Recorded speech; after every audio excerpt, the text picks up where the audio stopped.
Introducing Portraits and Ideas. I'm Ernest Gale, presenting interviews to inspire and perhaps unveil something new in the realm of ideas.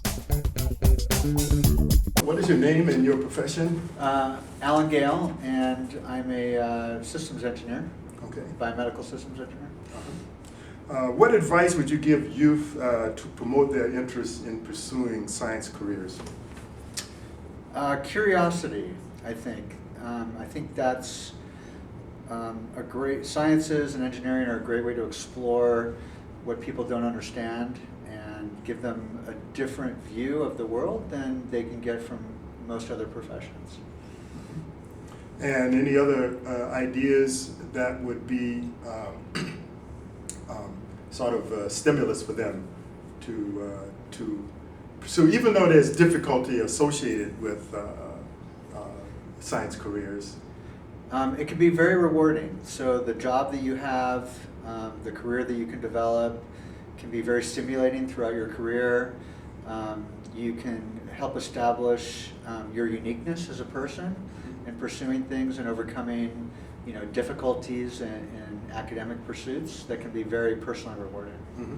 So how did you reach the position you're in today in your career? Sort of explain your trajectory, the schools you went to, the milestones, your advancement. I assume you perhaps have gotten an advanced degree, like a PhD, for example. I have a master's degree from MIT, and I had a lot of interest growing up. My interest was largely around biology, but also math, and I took a lot of different classes. I was an undergraduate at UC Berkeley, and I also have a psychology degree, so I've had a lot of interests over the years that focus on sort of the intersection of math and engineering and biology, and I would say that pursuing your interests is very important, and keeping an open mind about new science and new engineering pursuits and how they can be put together in different and novel ways can help motivate a person. When I was an undergraduate, I was originally thinking I was going to be a biology major, and I took a lot of biology classes, and I really enjoyed them, but it lacked a lot of the mathematical background that I was looking for. And then ended up going back to school, getting a second undergraduate degree in electrical engineering with a focus in biomedical systems, and then ended up getting into MIT and pursuing my master's degree there, and it was a really great experience. And what was the field again at MIT? At MIT, I was actually electrical engineering, but my focus was in biomedical signal processing, and my master's thesis dealt with recording brain patterns in laboratory animals that had a retinal implant in order to help cure blindness. So it was using standardized electrical engineering principles in a very novel way, trying to solve a biomedical problem. Right. So you combined course 6 with brain and cog. Right? That's right. Right. That's right. It was sort of a cross. There was definitely a crossover. crossover. That's right. And I think there's a lot of opportunity, especially in today's world, to take skills from different fields and apply them in a novel way that hasn't been done before. Were there any stimuli that you picked up as a child from scientists that you admired, things that you had read that sort of piqued your interest? There were a lot. So, I've always had an interest in health, and I even mentioned this earlier. There was a person on television who was a fervent exerciser, Jack LaLanne, and he was very inspirational for me, as well as other family members that were in the military and were very much into health and exercise, and they would do things like Jack LaLanne, for example, I think on his 90th birthday or 85th birthday or something, swam 1.5 miles in the San Francisco Bay in chilly water, towing 100 rowboats. Things like that were very inspirational. And I had a lot of great teachers that really opened my eyes to exploring new things and doing things that were very novel, and that really helped motivate me throughout my career. Okay. So you obviously encountered obstacles and in these difficult subjects that you pursued when you were studying. So when you reach that point, because the reason I'm asking this question is a lot of students, they are interested in science, but they get to a point where they get a roadblock and then they quit. They say, hey, this is too tough for me. How did you get past those to really get to another level? I never accepted the possibility of not understanding something. So if I was in a difficult class or maybe the teacher wasn't explaining things well, I would go to their office hours. I would speak to other students. I would read other books on the topics. And I continued to just persevere. And eventually, I got it. And oftentimes it wasn't my fault. It was maybe the fault of the teacher not explaining things well, or the book not explaining things well. And if you really have these goals and you just refuse to accept defeat, you can pass all of these hurdles and accomplish what you ultimately desire. What would you say would be the most significant scientific problems facing the world today over the next 15 years? And do you have any thoughts on how they might be solved? And the reason why I ask this question is because this might give some students an idea of what might be a good area to pursue. Sure. So there's a lot of problems, both in the US and even beyond worldwide with respect to personal health. And the way that we view what we can do to change our own health outcomes is really changing quite a bit. And I've come to really understand that our personal choices in what we eat and how we live our lives, whether we exercise or not, the choices that we make, in our diet, for example, have a profound effect on what we do as people and what our health outcomes are. And there's a different way of viewing the problem that I think could be very beneficial. And by that I mean looking at things from a systems perspective and seeing how interrelated different components are, as opposed to more of a traditional medicine view where you have many specialists. So I've gone through this with other family members, and they might have health problems that span the heart and the digestive system or the brain, and they see separate doctors for each of them. But the truth is that our bodies have very interconnected subsystems, and all of those biological systems depend on inputs that we put into our body. So things like food and the nutrients that are contained in those foods, as well as output measurements that measure our health, like blood tests and vital signs. And thinking of the problem from a network and a systems perspective gives you a different set of tools and insights to see the interrelationships between how these individual components work together. Okay. What would you consider to be your greatest achievement in your profession at this point in your career? That's a tough question.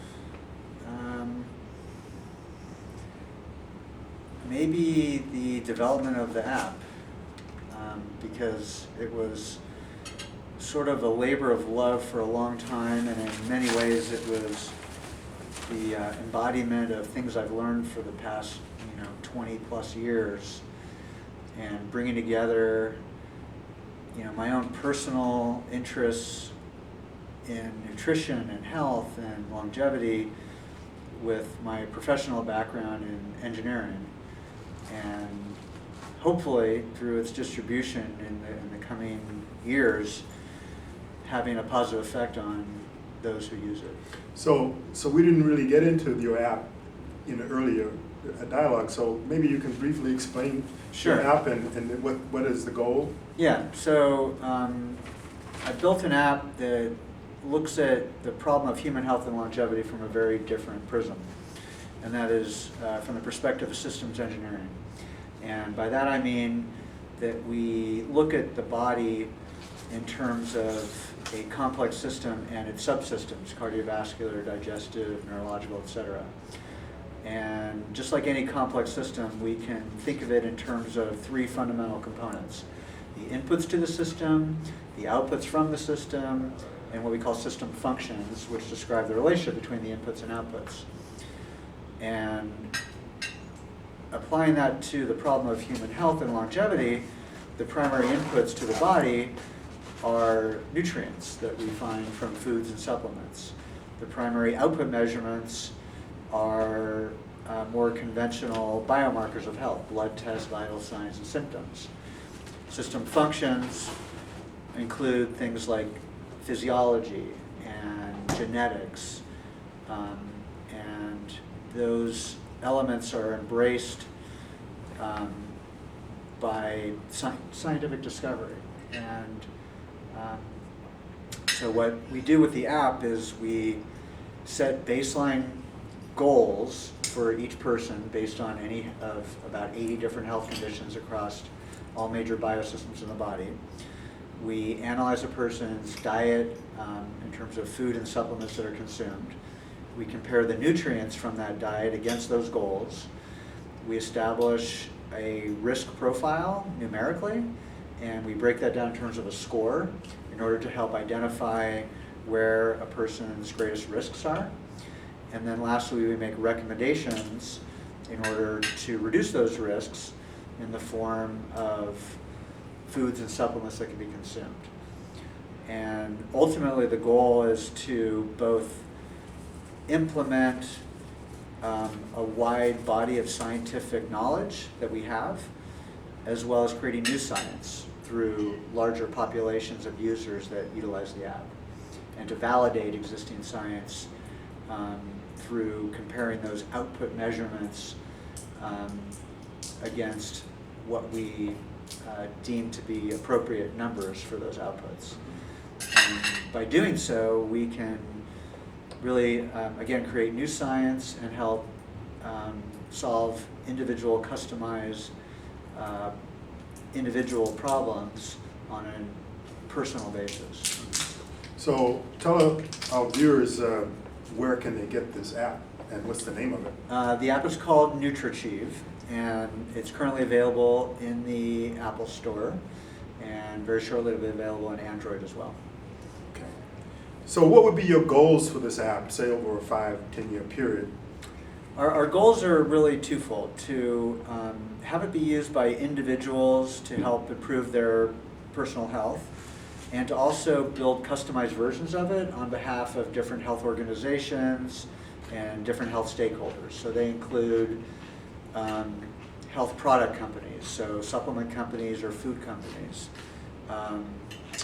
health practitioners, so nutritionists and doctors, even potentially insurance companies, and then health information providers, so publishers and researchers, to basically incorporate on a commercial level the system engineering viewpoint of health, to give the user and each of these stakeholders a view of the problem beyond what they do in and of themselves, to bring together all of these different components into one place in an organized and rigorous manner to help improve the health outcomes for the population. How has your research into this area and developing this app informed your personal lifestyle? What are some of the components of the way you pursue So health? I've learned a lot about my own diet. So for example, I've encompassed a number of rules over the years about how to eat healthy. And through using the app, I've discovered that I had some gaps in certain key nutrients. So for example, I found that I was consuming insufficient amounts of selenium, for example, and that I could rectify that problem as well as other problems by some very simple changes to my diet, like for example, eating a Brazil nut every other day. So it immediately gave me greater insight into my own dietary habits, and gave me some very simple interventions that I could utilize in order to make changes that would reduce those risks. Would you consider yourself a vegan or vegetarian or? No, I eat mostly a plant-based diet, but I do consume animal protein. I minimize it, and I do practice caloric restriction. I do exercise also, so I try and incorporate, a wide array of vegetables in my diet, and practice moderation. How do you practice caloric? Briefly, how do you practice caloric restriction? What is your approach? Primarily by consuming a large amount of vegetables and really tracking my diet. So noting what weight of food I'm consuming and how many calories are contained in that, and then looking at that nutritional profile on a recurring basis to make sure that I'm getting all of the micronutrients and fatty acids and amino acids that are deemed important. Do you target a certain amount of calories every day? I do. Uh-huh. I do, about 1,300. Uh-huh.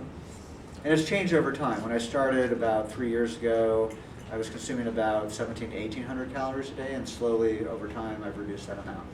And your app actually tracks the amount every day. It does, and it makes it very simple. And of course, the fewer calories you eat, the more nutritionally dense the foods need to be that you consume in order to make sure you get all those micronutrients. So you get the optical nutrition part of caloric restriction. That's right. So Right. I sort of see longevity in two main ways: improving average lifespan and improving maximum lifespan. Mm-hmm. Average lifespan is improved primarily by reducing the risk of the major causes of death: heart disease, cancer, diabetes, respiratory disorders.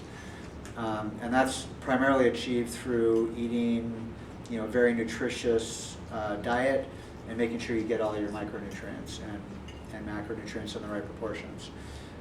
Maximum lifespan, we believe from the science, can be improved through reducing our caloric intake. So one of the primary drivers in the app was to make sure that we could consume fewer calories but not reduce our average lifespan in the process by not getting all of those nutrients that are important. So the app lets me do that. It gives me a very immediate view of my nutrient profile while consuming fewer calories at the same time. Okay, last two questions. What would you say is a typical day in your profession? I know there's no typical day, but yeah, just I was gonna say, give me some thoughts on some of your daily routines, like from the time you get up in the morning to the time you go to sleep at night. So, when I get up, I eat breakfast. Small meal, usually 250 calories, primarily protein and fiber. So it might be some fruit and some eggs, for example, or half a cup of beans and an avocado or half an avocado. And lunch, larger meal. That's really my primary meal of the day, typically about 400 calories. Afternoon snack, maybe some nuts or something of that nature, and some fruit, and then a small dinner, exercise in the early evening, sometimes exercise in the morning. Go through the app, look for any more bugs, development changes. As a programmer, yeah. Really, code writer, yeah. well, really primarily as an algorithm developer and as a designer for the app. Mm-hmm. I have other people that also write a lot of the code, but it's an iterative process. Mm-hmm. Have a lot of conversations with other companies that are prospective customers of ours, with users themselves, beta users, trying to get their feedback, and taking that in and trying to balance all of the different requirements that end up coming out. Is that an office near your house or in your house, or? Both, actually. So I work in my house and I have an office outside my house as well. Right. Okay, the last question is, what is your definition of success? That's a good question. Success for me, involves, personal happiness, health, and having a positive influence on people around me. Okay. So I think the questions that I've asked you will be a very good stimulus for any rising student to be very interested in pursuing science. So I think we've accomplished our objective in this interview, and I want to thank you very much. Thank you, Earl. Alan, and I really enjoyed your presentation in the conference. Oh, thank you very much. Right. Well, I appreciate you asking the questions and taking these videos down and helping promote science as a great career, because it's really a wonderful profession. Okay, and safe travels.